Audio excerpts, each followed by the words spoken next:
খুব একটা popular word AI এখন। ইলেকট্রনিক শিল্প এবং তরুণদের উদ্ভাবনী সক্ষমতাকে জাতীয় উন্নয়ন আধুনিকায়নের গুরুত্বপূর্ণ চালিকা শক্তি হিসেবে বিবেচনা করা হচ্ছে। সরকার কৃত্রিম বুদ্ধিমত্তা এআইকে দেশের উন্নয়ন ও আধুনিকায়নে একটি বড় সুযোগ হিসেবে গ্রহণ করেছে। আইসিটি, টেলিযোগাযোগ ও বিজ্ঞান প্রযুক্তি খাত অত্যন্ত গুরুত্বপূর্ণ আজকের প্রেক্ষাপটে। মাননীয় স্পিকার, সারা বিশ্বের প্রেক্ষাপটে এবং আমাদের প্রেক্ষাপটে। মাননীয় স্পিকার, বর্তমান বৈশ্বিক প্রেক্ষাপটে আইসিটি এবং টেলিকম একটি বিপুল সম্ভাবনাময় সেক্টর। এই সেক্টর হতে পারে আগামী দিনে বাংলাদেশের অর্থনীতির অন্যতম চালিকা শক্তি। অথচ বর্তমানে দেশের জিডিপিতে এ খাতের অবদান মাত্র 1 থেকে 2%। যথাযথ পরিকল্পনা গ্রহণ ও বাস্তবায়নের মাধ্যমে আগামী 5 বছরে তা 10% উন্নীত করার লক্ষ্য নির্ধারণ করা হয়েছে।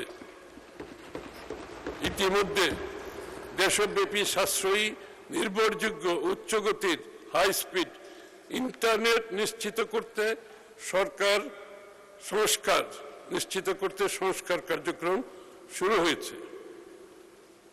প্রথম 100 দিনের মধ্যে দেশের সকল বিমানবন্দর, 7টি রেলওয়ে স্টেশন সহ আন্তনগর ট্রেনে বিশ্বমানের উচ্চগতির ফ্রি ইন্টারনেট সুবিধা চালু করা হয়েছে।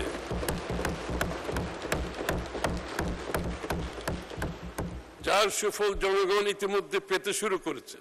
সরকার গত 4 মাসে 41 লক্ষ নতুন 4G মোবাইল সংযোগ এবং 4 লক্ষ উচ্চগতির ব্রডব্যান্ড সংযোগ প্রদান করেছে।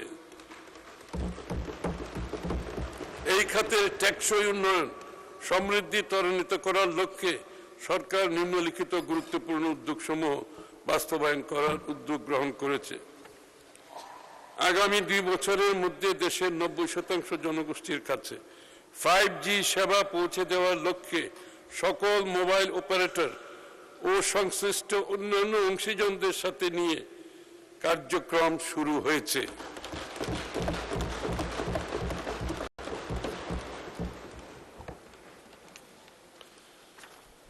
দেশব্যাপী শহর ও গ্রাম অঞ্চলে 100 megabits per second to 1 gigabits per second উচ্চগতির ব্রডব্যান্ড ইন্টারনেট নিশ্চিত করার পরিকল্পনা হাতে নেওয়া হয়েছে।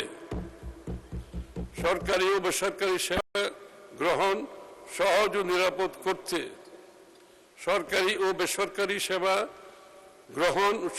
ও নিরাপদ করতে ক্যাশলেস ডিজিটাল ইকোনমি নিশ্চিত করতে ডিজিটাল পাবলিক ইনফ্রাস্ট্রাকচার ডিপিআই ও one citizen one ID one wallet চালু করার উদ্যোগ গ্রহণ করা হয়েছে।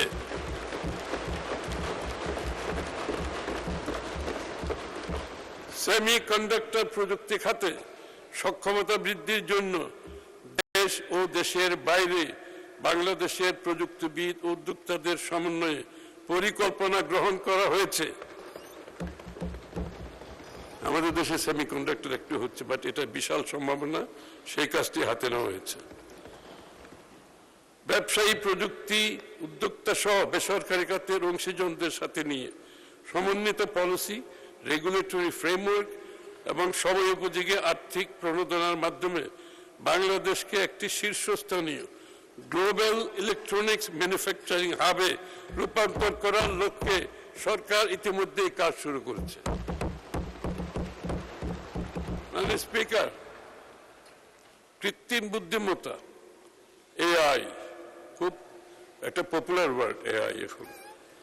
ইলেকট্রনিক শিল্প এবং তরুণদের উদ্ভাবনী সক্ষমতাকে জাতীয় উন্নয়ন আধুনিকায়নের গুরুত্বপূর্ণ চালিকা শক্তি হিসেবে বিবেচনা করা হচ্ছে।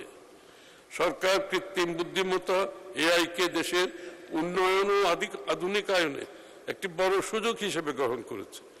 এআই ব্যবহার করে স্মার্ট সিটি বিনির্মাণ এবং নাগরিক সেবাকে জনবান্ধব করা, শিক্ষা ব্যবস্থায় এআই অন্তর্ভুক্ত করার মাধ্যমে তরুণ প্রজন্মকে ভবিষ্যৎ কর্মক্ষেত্রের উপযোগী ও দক্ষ করে তোলার উদ্যোগ গ্রহণ করা হয়েছে। এটা বাংলাদেশের তরুণ প্রজন্মের একটা বড় ধরনের চাহিদা। এটাকে মাথা রেখেই এই কার্যক্রমগুলো সরকার শুরু করেছে এবং খুব কম সময়ের মধ্যে ইনশাআল্লাহ সমাপ্ত হবে বলে আমি বিশ্বাস করি। এ লক্ষ্যে আমাদের কর্মকৌশল নিম্নরূপ: তরুণ জনগোষ্ঠীর দক্ষতা, সৃজনশীলতা, উদ্ভাবনী শক্তিকে কাজে লাগিয়ে start up, freelancing, content creator এবং এআই প্রযুক্তি নির্ভর উদ্যোক্তা তৈরি করা, সরকারি পরিকল্পনায় এবং সেবা প্রদানে এআই ড্রিভেন ডেটা সেন্টার ব্যবহার করে সিদ্ধান্ত গ্রহণকে আরও কার্যকর ও গতিশীল করা হবে। কৃত্রিম বুদ্ধিমত্তা ব্যবহার করে নাগরিক সেবার মান উন্নয়ন, প্রশাসনিক কার্যক্রমের দক্ষতা, স্বচ্ছতা ও জবাবদিহিতা বৃদ্ধি করা হবে। এসব উদ্যোগ বাংলাদেশকে একটি উদ্ভাবন নির্ভর, প্রযুক্তি সমৃদ্ধ ও আত্মনির্ভরশীল রাষ্ট্র হিসাবে রূপান্তরে গুরুত্বপূর্ণ ভূমিকা পালন করবে। তথ্য প্রযুক্তি খাতের সম্ভাবনা বিবেচনায় এই খাতে নতুন নতুন উদ্যোক্তাদের উৎসাহিত করার জন্য আগামী 26-27 অর্থবছরে 500 কোটি টাকা বরাদ্দের প্রস্তাব করছি।